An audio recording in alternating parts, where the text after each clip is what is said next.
दिल्ली के वजीर कपिल मिश्रा ने आम आदमी पार्टी की लीडर ऑफ अपोजिशन आतिशी पर सख्त नुक्ताचीनी की है। उनका कहना है कि आतिशी ने गुनाह किया और बिल्कुल मुजरिम की तरह फरार हो गई हैं। दिल्ली असेंबली के स्पीकर ने उन्हें हाउस में तलब किया मगर वो पेश नहीं हुए। कपिल मिश्रा ने मुतालबा किया है कि ऐसी गैर जिम्मेदाराना कार्रवाई पर उनकी मुअत्तली की जाए। देखिए, इस सदन के अंदर नेता प्रतिपक्ष आतिशी मार्लिना ने एक बहुत बड़ा पाप किया, गुरुओं का अपमान किया और एक पेशेवर अपराधी की तरह वो अपराध करके फरार हैं, भाग चुकी हैं। सदन के अंदर आने की उनकी हिम्मत नहीं हो रही है। अध्यक्ष महोदय ने कई बार उनको बुलाया, उसके बाद भी वो नहीं आई। लेकिन जैसा एक अपराधी और चोर करता है कि पहले अपराध करते हैं और उसके बाद एक तो चोरी, ऊपर से सीना जोरी, जिस प्रकार के बयान उन्होंने सदन के बाहर दिए वो विधानसभा का भी अपमान है, क्योंकि विधानसभा के ऑन रिकॉर्ड वीडियो में है। जो वीडियो अब सबके पास है, मीडिया के पास है, जनता के पास है, सब लोगों के पास है। सिख समाज के अलग अलग प्रतिनिधि मंडल आके मुख्यमंत्री जी से मिल रहे हैं, विधानसभा अध्यक्ष जी से मिल रहे हैं। लेकिन इतना बड़ा पाप करने के बाद भी जिस प्रकार से वो अपने को सही साबित करने की कोशिश कर रही है, इसका ये मतलब है कि आतिशी ने ये जानबूझकर किया है गुरुओं का अपमान। वो जानबूझकर ये अपमान किया, ये उनकी कोई गलती नहीं थी। गलती होती तो वो आकर माफी मांग लेती। और अरविंद केजरीवाल और आम आदमी पार्टी उनके पीछे खड़ी है इस साजिश में, इस अपराध में। हमारा ये मानना है कि अरविंद केजरीवाल को सार्वजनिक तौर पर माफी मांगनी चाहिए और आतिशी की अब माफी से काम नहीं चलेगा, क्योंकि जिस प्रकार का उन्होंने कल बयान जारी किया, इसके बाद सदन उनकी सदस्यता रद्द करे, ये पत्र लिखकर सभी मंत्रियों ने विधानसभा अध्यक्ष जी को दिया है। और हम इस सदन में जो ये पाप हुआ है, इस पाप का जब तक प्रायश्चित नहीं हो जाता तब तक हम लोग, हमारा ये आक्रोश है, ये खत्म नहीं होगा। दिल्ली के वजीर आशीष सूद ने कहा है कि आम आदमी पार्टी के रुकन असेंबली आतिशी को इल्जाम तराशी करने के बजाय वजाहत देनी चाहिए थी। आशीष सूद ने मजीद कहा कि दिल्ली के साबिक वजीर आला अरविंद केजरीवाल को आतिशी की जानिब से अवाम से माफी मांगनी चाहिए। ये आरोप लगाने की जगह आतिशी मरलीना जी को सदन में आकर ये बता देना चाहिए था कि जब सदन में पक्ष और विपक्ष गुरुओं के सम्मान की बात कर रहा था तो आतिशी जी ने क्या कहा जिस पर विवाद हुआ, वो स्पष्ट कर देती। चोर मचाए शोर इसी को कहते हैं। हमारे समाज में कहा जाता है गलती होके माफी मांग ले तो मनुष्य बड़ा हो जाता है। आतिशी जी ने अगर कुछ गलत कर दिया तो माफी मांगती तो पूरा देश उन्हें माफ करता, मगर इस प्रकार से भागना, उस पर राजनीति करना, उस वीडियो को झूठ बोलना जो सदन की प्रॉपर्टी है, सदन में पीठासीन अधिकारी ने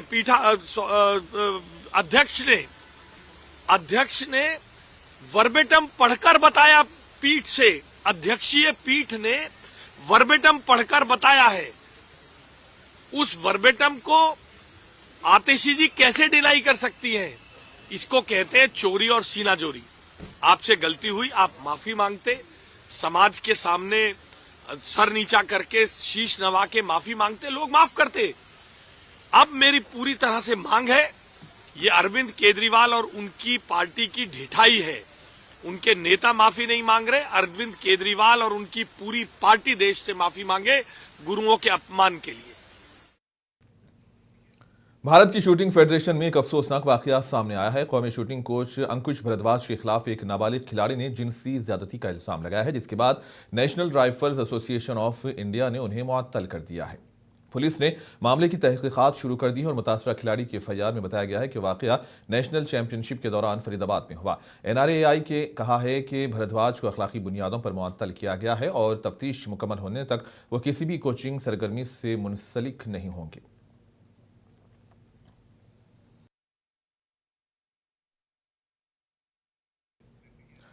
कर्नाटक के वजीर दाखिला जी परमेश्वर ने हुबली में बीजेपी की खातून कारकुन की गिरफ्तारी के मामले पर बयान दिया। उनका कहना है कि कमिश्नर ने कहा है कि गिरफ्तार खातून ने खुद अपने कपड़े उतारे हैं और यह वाकया गिरफ्तारी के दौरान पेश आया है। वजीर दाखिला ने इस सिलसिले में तहकीकात जारी रहने की तस्दीक की है।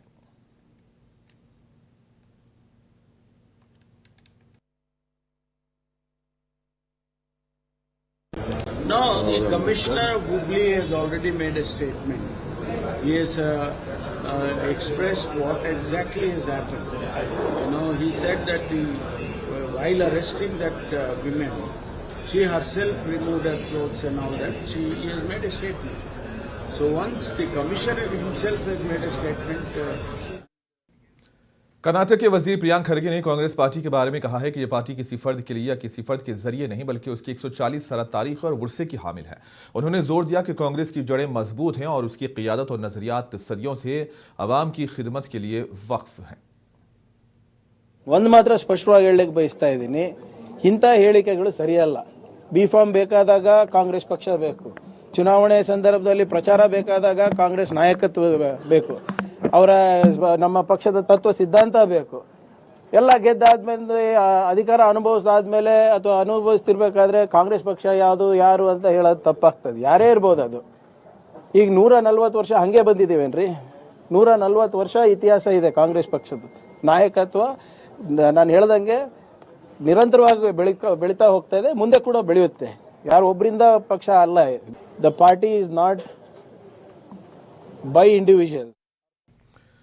बीजेपी के कौमी सदर व मरकजी वजीर जेपी नड्डा आज से मगरबी बंगाल के 2 रोजा दौरे पर हैं। कुछ देर कबल जेपी नड्डा कोलकाता पहुंचे, जहां पार्टी लीडरान ने उनका इस्तकबाल किया। इस दौरे के मौके पर जेपी नड्डा बीजेपी के जिले सुदूर और पार्टी के कायदीन से खिताब करेंगे और मगरबी बंगाल बीजेपी की रियासती कोर टीम के साथ भी मीटिंग करेंगे। दौरे के मौके पर जेपी नड्डा रियासत में आइंदा असम्बली इंतखाबात के लिए पार्टी की तैयारियों पर पार्टी कायदीन से तबादले ख्याल करेंगे।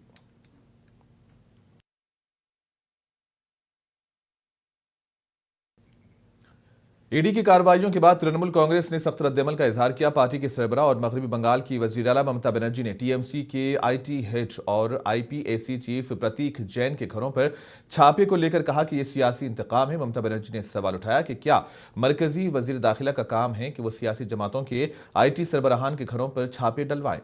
उनके मुताबिक ये कार्रवाइयां अपोजिशन को दबाने की कोशिश हैं, जिन्हें अवाम कभी कबूल नहीं करेंगी। Is it the duty of the ED and Amit Shah, the nasty home minister, the naughty home minister, who cannot protect the country, and is taking away all my party documents? If I raid the BJP party office, what will be? What will be the result? They didn't have any guards. One side the SIR case. They are deleting all the names of the Bengal people. More than 2 crore people. 1.5 crore people are being called. 54 lakhs are being deleted without any asking their details. There you. Kerala के वजीर मोहम्मद रियाज ने कहा है कि काबीना के अंदाजा है कि आने वाले असेंबली इंतखाबात में एलजीएफ 140 में से 110 नशिस्तें जीतने की पोजीशन में हो सकती है। वजीर के मुताबिक ये तज्जिया पार्टी की मजबूत कारकर्दगी और अवामी मकबूलियत की बुनियाद पर किया गया है और इंतखाबात की तैयारियों के दौरान हिकमत अमली को मजीद मौसर बनाने पर जोर दिया जा रहा है। ഇന്നലെ ഒരു സ്പെഷ്യൽ ക്യാബിനറ്റ് ഉണ്ടായിരുന്നു. ആ സ്പെഷ്യൽ ക്യാബിനറ്റ് ഇന്നലെ വൈകുന്നേരം 4:30 മണിക്കാണ് ആരംഭിച്ചത്.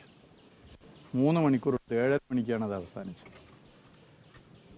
ഓരോ ജില്ലയിലെയും നിയമസഭാ തെരഞ്ഞെടുപ്പുമായി ബന്ധപ്പെട്ട വികസന പ്രവർത്തനങ്ങൾ, പ്രകടന പത്രികയിൽ പറഞ്ഞ കാര്യങ്ങൾ നടപ്പിലാക്കിയത്, തെരഞ്ഞെടുപ്പുമായി ബന്ധപ്പെട്ട പൊതുകാര്യങ്ങൾ ഇത് പരിശോധിച്ച് ഓരോ മന്ത്രിമാരും അവരുടെ എക്സ്പീരിയൻസും മറ്റു കാര്യങ്ങളും പറഞ്ഞു.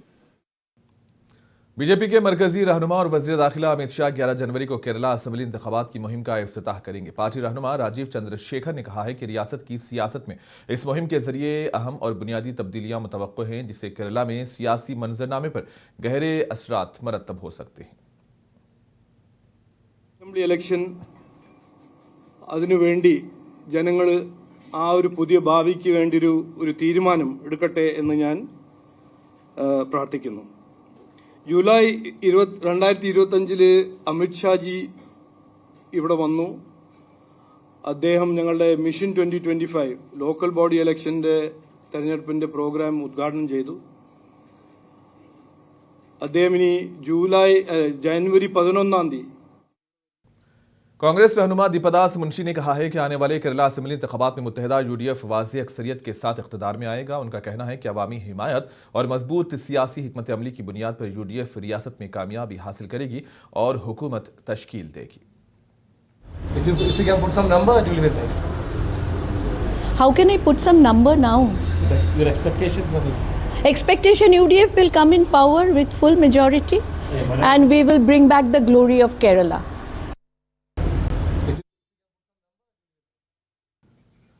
मल्लापुरम की मंजेरी कोर्ट में बम की धमकी मौसूल होने के बाद पुलिस अलर्ट हो गई है। बम स्क्वाड ने मौके पर पहुंचकर मुकम्मल तलाशी और हिफाजती इकदाम किए। इंतजामात ने इलाके को घेरे में लेकर अवाम की हिफाजत को यकीनी बनाया और अदालत के अतराफ में सिक्योरिटी सख्त कर दी गई है।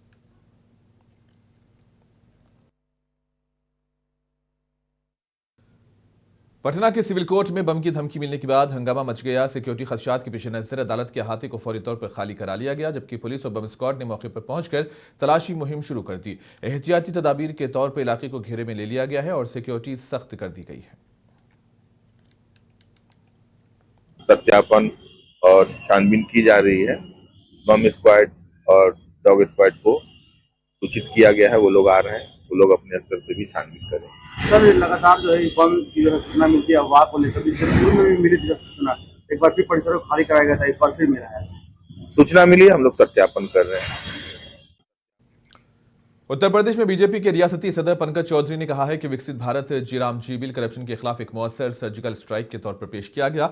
उनका कहना है कि ये बिल बदउनवानी के खात्मे और शफाफ हुक्मरानी को यकीनी बनाने में अहम किरदार अदा करेगा। पंकज चौधरी के मुताबिक इस इक़दाम से अवाम में एतमाद बढ़ेगा और तरक्की के रास्ते को मजीद मजबूत बनाया जा सकेगा। जो दरअसल जी राम जी अधिनियम भ्रष्टाचार के खिलाफ एक सर्जिकल स्ट्राइक है। अगर देखें तो जी राम जी अधिनियम भ्रष्टाचार के खिलाफ एक सर्जिकल स्ट्राइक के रूप में आया है। वो जो 1 रुपए में बताते थे कि 15 पैसा ही धरातल तक पहुंचता था, उसको रोकने के लिए भी ये अधिनियम कहीं ना कहीं बहुत प्रभावी ढंग से फुल प्रूफ है।